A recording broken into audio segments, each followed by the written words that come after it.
തമ്മിലുള്ള സമീപകാല സൈനിക ഏറ്റുമുട്ടൽ ചൈനീസ് നിർമ്മിത ആയുധങ്ങളിലേക്ക്, പ്രത്യേകിച്ച് J-10C യുദ്ധവിമാനങ്ങളിലേക്ക് കൂടിയാണ് ശ്രദ്ധ ആകർഷിച്ചത്. ഈ വിമാനത്തെ ആശ്രയിച്ചിരിക്കുന്ന പാകിസ്ഥാൻ ഓപ്പറേഷൻ സിന്ദൂറിൽ ഇന്ത്യൻ വ്യോമാക്രമണങ്ങൾക്ക് മറുപടിയായി J-10C വിന്യസിപ്പിച്ചതായും അവകാശപ്പെടുന്നുമുണ്ട്. എന്നാൽ ഈ അവകാശവാദങ്ങൾക്ക് തെളിവുകളില്ലെങ്കിലും ഇന്ത്യൻ വ്യോമസേനയെക്കുറിച്ച് പാകിസ്ഥാൻ നടത്തിയ നിരവധി സ്ഥിരീകരിക്കാത്ത പ്രസ്താവനകളിൽ ഒന്നായി അതും നിലനിൽക്കുന്നുണ്ട്. അമേരിക്കൻ F-16 ചൈനയുടെ പതിപ്പായിട്ടാണ് J-10Cയെ പലപ്പോഴും കാണുന്നത്. ഈ വിമാനം വികസിപ്പിക്കുന്നതിന് ചൈന അമേരിക്കയിൽ നിന്നും സാങ്കേതിക വിദ്യ പകർത്തിയതാണെന്നും പലരും പറയുന്നുമുണ്ട്. ഭാവിയിൽ തായ്വാനിൽ ഉണ്ടായേക്കാവുന്ന ആക്രമണത്തിൽ ചൈന J-10C ഉപയോഗിക്കുമോ എന്ന ചോദ്യവും ഇത് ഉയർത്തിവരികയാണ്.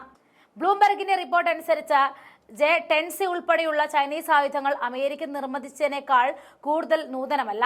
F-22 അല്ലെങ്കിൽ F-35 പോലെയുള്ള അമേരിക്കൻ ജെറ്റുകളെ പോലെ J-10C പൂർണ്ണമായും സെൽത്ത് അല്ല എന്നും, പക്ഷേ റഡാറിൽ അതിന്റെ ദൃശ്യപരത കുറയ്ക്കുവാൻ സഹായിക്കുന്ന സവിശേഷതകൾ ഇതിനുണ്ട്. ഇതൊക്കെയാണെങ്കിലും J-10Cയുടെ പ്രചാരണം സൈന്യത്തെ, പ്രത്യേകിച്ച് വ്യോമസേനയെ ആധുനികവൽക്കരിക്കാനുള്ള ചൈനീസ് കമ്മ്യൂണിസ്റ്റ് പാർട്ടിയുടെ ശ്രമത്തെ എടുത്തു കാണിക്കുന്നു. 2027 പൂർണ്ണ സൈനിക നവീകരണം കൈവരിക്കുക എന്ന പ്രസിഡന്റ് ഷീ ജിൻപിങ്ങിന്റെ ലക്ഷ്യത്തിന്റെ ഭാഗമായിട്ടാണിത്. റഷ്യൻ, ചൈന, ഇന്ത്യ, ദക്ഷിണ കൊറിയ, ജപ്പാൻ എന്നീ രാജ്യങ്ങളുടെ സംയുക്ത സേനയേക്കാൾ കൂടുതൽ സൈനിക വിമാനങ്ങൾ സ്വന്തമാക്കി അമേരിക്ക ലോകത്തിലെ മുൻനിരയിൽ വ്യോമശക്തിയെ തുടരുന്നുണ്ട്.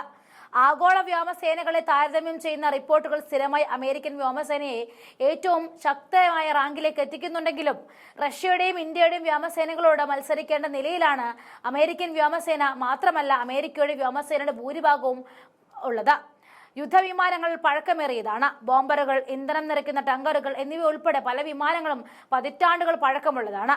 അതേസമയം ചൈനയുടെ PLA വ്യോമസേനയും എണ്ണത്തിലും ശേഷിയിലും അതിവേഗം വളർന്നുകൊണ്ടിരിക്കുകയാണ്.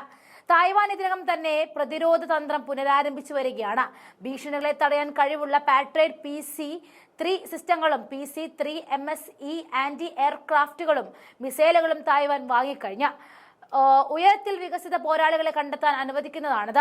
പ്രതിരോധ ബജറ്റിനെ ചൊല്ലി പാർലമെന്റിൽ തുടരുന്ന പ്രതിസന്ധികൾക്കും സൈനിക ചെലവ് വർദ്ധിപ്പിക്കുന്നതിലും തായ്വാൻ ശ്രദ്ധ ചെലുത്തുന്നുണ്ട്.